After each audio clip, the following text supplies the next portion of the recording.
എന്തൊക്കെ പുകിലുകളായിരുന്നു കഴിഞ്ഞ 2 ദിവസം മുൻപേ അരങ്ങേറിയത്.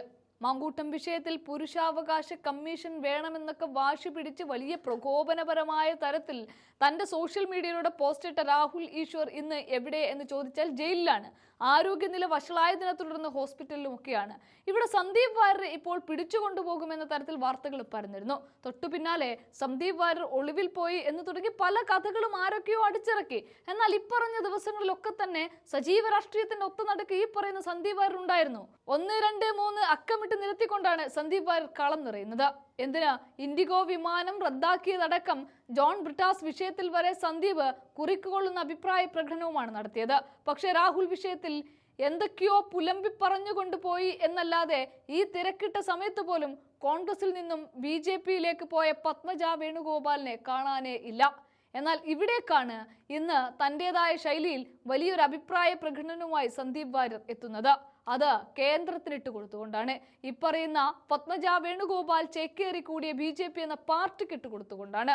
ഇൻഡിഗോ പ്രശ്നം കാരണം വിമാനയാത്ര മുടങ്ങി ഇഞ്ചി കടിച്ചിരിക്കുന്ന മിത്രങ്ങൾക്ക് എയർപോർട്ടിൽ സമയം കളയാനുള്ള മാർഗങ്ങൾ താഴെ കൊടുക്കുന്നു എന്നാണ് സന്ദീപ് വാര്യർ തന്റെ ഫേസ്ബുക്കിൽ കുറിക്കുന്നത്.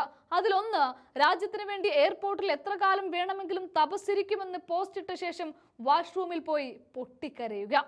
2, ഇൻഡിഗോ മുടങ്ങിയതിന് പിറകിൽ ജോർജ് സൊറോസും രാഹുൽ ഗാന്ധിയുമാണെന്ന് വാട്സാപ്പ് യൂണിവേഴ്സിറ്റിയിൽ വന്ന മെസ്സേജ് കേശവൻ മാമന് അയച്ചു കൊടുക്കുക.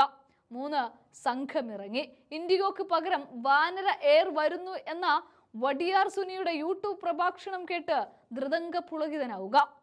നിർത്തിയിട്ടില്ല സന്ദീപ് അവിടെ കൊണ്ടൊന്നും. 4, കാവിപ്പട ഗ്രൂപ്പിൽ മോദിജിക്ക് നമസ്തേ പറയൂ, സംഘമിത്രങ്ങളെ പോസ്റ്റിന് കീഴെ വന്ന കമന്റുകൾ എണ്ണുക, അതിൽ എത്ര ഫേക്കുകൾ ഉണ്ടെന്ന് ഐഡന്റിഫൈ ചെയ്യുക. അവിടെയും നിർത്തിയില്ല. 5ാമത് പറയുന്നത്, സന്ദീപ് വാര്യരുടെ പോസ്റ്റിന് കീഴിൽ പോയി തെറി വിളിക്കുക. എന്നിട്ടും ഫ്ലൈറ്റ് കിട്ടിയില്ലെങ്കിൽ തൊട്ടടുത്ത ശാഖയിൽ പോയി 4 സൂര്യ നമസ്കാരം ചെയ്യുക. അപ്പൊ ശരി എന്ന് പറഞ്ഞുകൊണ്ടാണ് സന്ദീപ് വാര്യർ ഇൻഡിഗോ വിഷയത്തിനെ നമുക്ക് മുന്നിലേക്ക് ഇട്ട് തരുന്നത്. അവിടെ നിർത്തുന്നില്ല. ഇനി ജോൺ ബ്രിട്ടാസിന്റെ വിഷയത്തിലാണ് സന്ദീപ് വാര്യർ 2 ദിവസം മുമ്പ് വ്യത്യസ്തമായ ഒരു പറച്ചിൽ പറയുന്നത്. പാലോം നല്ല നാഗ്പൂർ പാലം, മോദിയുടെ കയ്യും പിടിച്ച് PV നടക്കുന്ന നേരം. ഈ PV എന്നത് പിണറായി വിജയനെ സൂചിപ്പിക്കുന്നു. പിന്നെയോ മുന്ന എന്നൊരു വിളിയും കേട്ട്, എന്താണപ്പാ ഒരു വിളിയും കേട്ട്, എന്റെ നാട് വിളിക്കണോരച്ച പോലെ എന്നാണ് പറയുന്നത്. PM ശ്രീ നാട്ടിൽ നടപ്പില്ലെന്ന് അപ്പം തന്നല്ലേ പറയാറുള്ളേ തുടങ്ങി ആ നാടൻ പാട്ടിന്റെ ശൈലി പിടിച്ചുകൊണ്ട് കൊടുക്കാനുള്ളത് നല്ലതുപോലെ കൊടുക്കുന്നുണ്ട് സന്ദീപ് വാര്യർ.